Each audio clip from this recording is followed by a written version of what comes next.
Hello student, I am Dr. S.K. Singh and in today's class we are going to discuss about energy requirements of human body.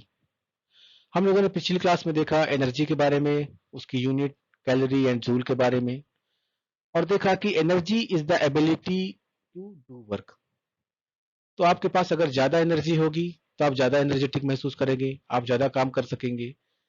इसके विपरीत अगर आपके पास कम energy है तो you will don't feel energetic and you have very little desire to do much of anything.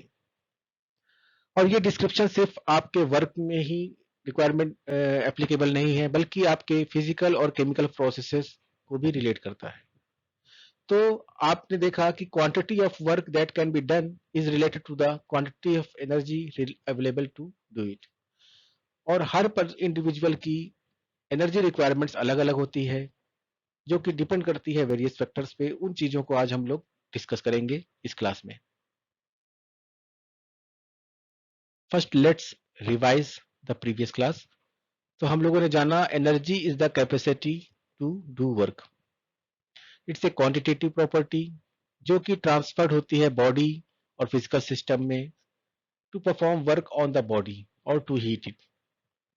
ये कई form में पाई जा सकती है, केमिकल, मैकेनिकल और इलेक्ट्रिकल।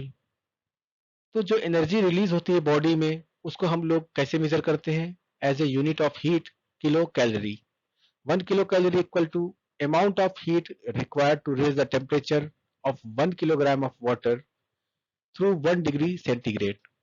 तो किसी 1 kg वाटर को हमको उसका टेम्परेचर बढ़ाना है 1 डिग्री सेंटीग्रेड, तो हमें कितनी एनर्जी की जरूरत होगी? 1 किलो कैलोरी। एसआई यूनिट हम लोगों ने देखा इसकी जूल है। जूल क्या होता है? 1 joule is equal to the energy expended when 1 kg is moved through 1 meter by a force of 1 Newton। This is this definition is actually related to the physical energy. Now let's move on to the next slide.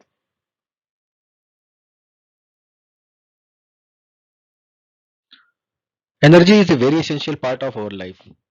हमें energy की बहुत ज्यादा जरूरत होती है। From thinking to lifting weights all require energy. और ये energy आती कहाँ से है? डिफरेंट बायोमॉलिक्यूल से, जो कि कार्बोहाइड्रेट, फैट्स, प्रोटीन है, और ये पार्ट है हमारे फूड का। So there are different body processes which require different kinds of energy. यहाँ पे आप देख रहे हो कि एक we require energy to keeping the heart beating, keeping the organs functioning, maintain body temperature, muscle contraction. तो सारे जो बायोकेमिकल फंक्शंस हैं उसको करने के लिए हमको एनर्जी की जरूरत पड़ती है। यहाँ पे इस पिक्चर में शो किया गया है डिफरेंट डिफरेंट ऑर्गन्स जो कि एनर्जी कंज्यूम करते हैं। जो तो यहाँ पे आप देखिए brain is the 22% energy consume कर रहा है। उसके बाद आते हैं लीवर, किडनी, मसल्स, है ना। तो ये सारे पोर्शंस हमारे बॉडी में, ये ऑर्गन्स काफी एनर्जी कंज्यूम करते हैं। So our own bodies, like all living organism, are energy conversion machines, जो कि कन्वर्ट करते हैं एनर्जी को डिफरेंट फॉर्म्स में। So our body can convert food energy, जो कि केमिकल एनर्जी के फॉर्म में होती है, उसको कन्वर्ट कर देते हैं किसमें? Work, thermal energy and stored fat. जो एक्सेस एनर्जी होती है उसको स्टोर्ड फैट में कन्वर्ट कर देते हैं। जनरली जो लार्जेस्ट पोर्शन होता है एनर्जी का वो होता है थर्मल एनर्जी के फॉर्म में, लेकिन it depends on type of physical activities or fraction going into each from depends on how much we eat and on our level of physical activity। कितनी हमारी फिजिकल एक्टिविटी है उसके ऊपर depend करता है कि कितना पोर्शन हमारा थर्मल एनर्जी में कन्वर्ट होगा और कितना पोर्शन हमारा स्टोर्ड फैट में होगा। तो इस वर्क पे डिपेंड करता है इन दोनों चीजों का प्रपोर्शन। If we eat more than is needed to do work and stay warm, so remainder goes into the body fat। तो आफ्टर डाइजेशन हमें एनर्जी मिलती है। उस एनर्जी को हम लोग अपने डिफरेंट फंक्शंस को करने में, बेसिक फंक्शन को करने के लिए यूज करते हैं। So energy requirement is basically a food energy needed to balance our energy expenditure in order to maintain body size, body composition or level of physical activity. So person to person ये energy requirement, ये energy expenditure vary करता है। जैसे आप यहाँ पर देख पा रहे हो कि age, gender, body size, level of activities, ये वेरियस फैक्टर पे ये डिपेंड करता है। आने वाली क्लासेस में हम इसको डिटेल में समझेंगे। फॉर एग्जाम्पल अगर आप देखें, दो सिचुएशन हम लोग डिस्कस करते हैं। एक 30 ईयर्स ओल्ड वुमेन है जो कि साइकिल चला रही है, स्विम कर रही है ईच डे, तो she would require more energy than a 30 year old who does a desk job. जो डेस्क जॉब कर रहा है, लेस एक्टिविटी कर रहा है, उसको कम एनर्जी की जरूरत है, जबकि 30 ईयर ओल्ड सेम वीमेन को ज्यादा एनर्जी की जरूरत है, जो कि फिजिकल एक्टिविटी ज्यादा कर रही है। Another situation, in a group of 20 odd people with different similar body weight and activity levels, but some individuals have require more energy per day. क्यों उनको ज्यादा एनर्जी क्यों चाहिए? बिकॉज कि इन कुछ वर्क होते हैं जो हम लोग इंटेंशनली करते हैं, लाइक साइकिलिंग, स्विमिंग, जबकि कुछ वर्क होते हैं जो हम लोग इनवॉलेंटरी करते हैं, जो कि हमें पता भी नहीं चलता है कि हमारी बॉडी में हो रहा है। That is circulation, respiration, temperature maintenance, hormone secretion, like this. और इन सारे वर्क को करने के लिए भी हमें एनर्जी की जरूरत पड़ती है। सो हम लोग देख रहे हैं कि पर्सन टू पर्सन और एक्टिविटी के लेवल पे ये एनर्जी रिक्वायरमेंट वेरी करती है। तो इसको हम लोग मेजर करते हैं टोटल एनर्जी एक्सपेंडिचर से, TEE से।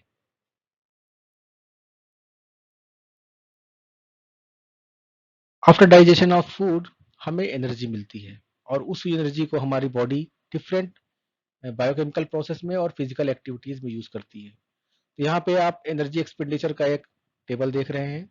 ये डिफरेंट एक्सरसाइजेज हैं, और उन एक्सरसाइजेस को करने में हमें कितना एनर्जी की रिक्वायरमेंट है वो यहाँ पे समराइज किया हुआ है। एरोबिक्स में देखिए आप, लो लेवल पे एरोबिक्स करेंगे एक्सरसाइज, तो हमारी एक्सपेंडिचर कितनी है? 325 किलो कैलोरी पर आवर। जबकि मैक्सिमम एनर्जी एक्सपेंडिचर आपको यहाँ मिलेगा वॉकिंग अपस्टेयर्स, सीढ़ियां चढ़ने में आपको सबसे ज्यादा एनर्जी की जरूरत है, that will be around 1200 kilo calorie per hour. तो ये भी काफी वेरी करता है, एक्सपेंडिचर भी वेरी कर रहा है, और इसी के अकॉर्डिंग हम लोगों का डाइट चार्ट और फिजिकल एक्टिविटी का निर्धारण होता है। Now let's move on to the next slide.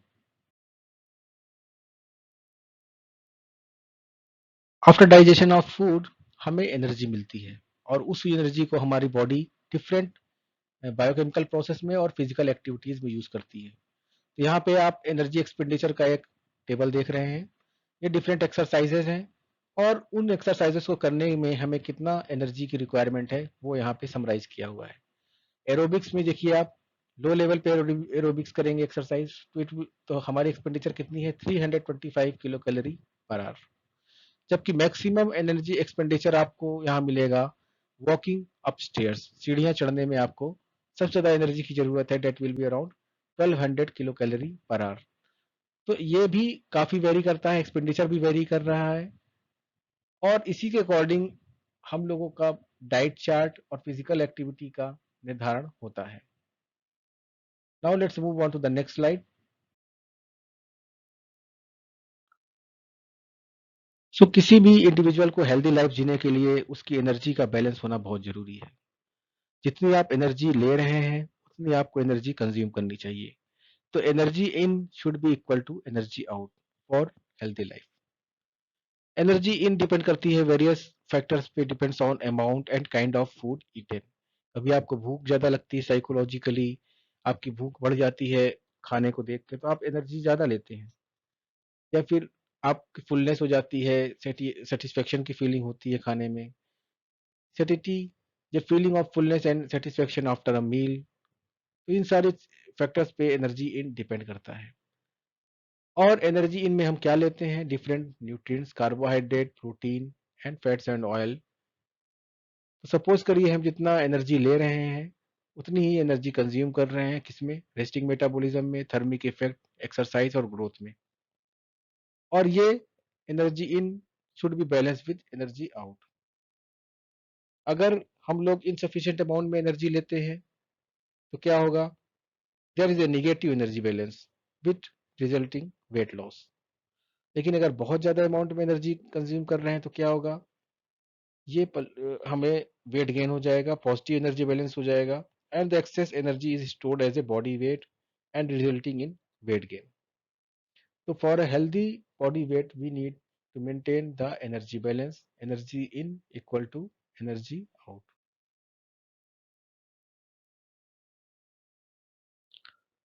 So हमारी बॉडी वर्क्स लाइक अ मशीन. हम जो फूड खाते हैं उसमें होती है हमारी केमिकल एनर्जी. हमारे फूड में केमिकल एनर्जी एनर्जी जो है केमिकल एनर्जी के फॉर्म में स्टोर्ड होती है.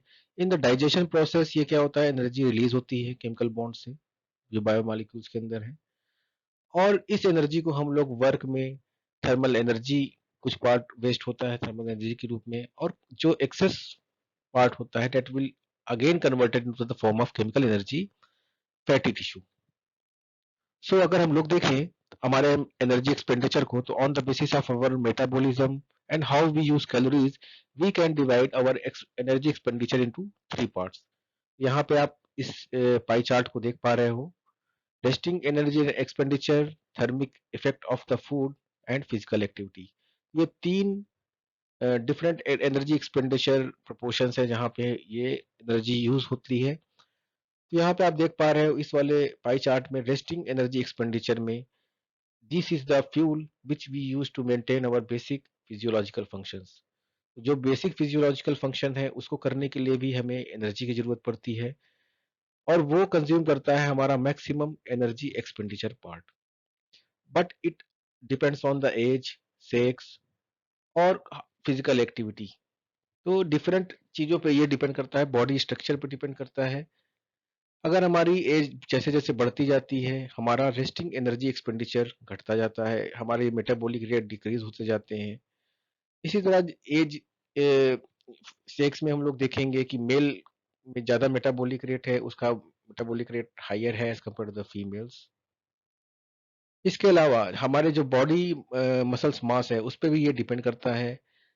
हमारे जो हायर मसल्स मास वाले इंडिविजुअल्स हैं उनमें बेसल मेटाबॉलिक रेट ऑब्वियसली ज़्यादा रहता है at the resting stage also. और इसके बारे में हम लोग डिटेल में अभी आने वाली स्लाइड में देखेंगे. So this is the resting energy expenditure which consume most of the part. इसके अलावा हम लोग देखते हैं यहाँ पे thermic effect of the food. Actually it's the fuel which helps to process the food we eat. तो इसमें जो हम फूड खाते हैं उसको डाइजेस्ट करने के लिए भी हमें एनर्जी की जरूरत पड़ती है. अब फूड हमने, तो वो एनर्जी कितनी लगेगी वो डिपेंड करता है फूड पे कि हम कौन किस क्वालिटी का फूड खा रहे हैं. इसके बारे में भी हम लोग अभी डिस्कस करेंगे. But it consumes only 10%.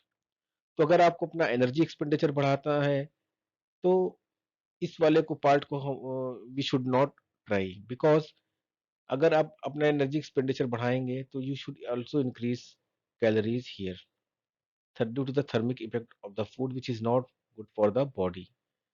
बल्कि बेस्ट पार्ट ये है कि अपना एक एनर्जी एक्सपेंडिचर हम लोग फिजिकल एक्टिविटी के जरिए बढ़ाएं.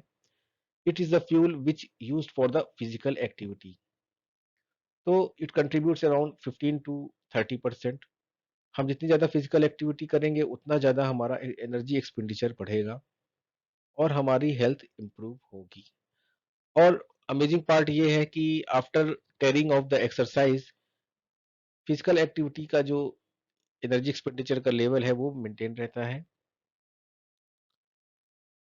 So it's not just during your bodies of physical activity where this your body is using extra fuel, but it also contributes continues after you finish that activity.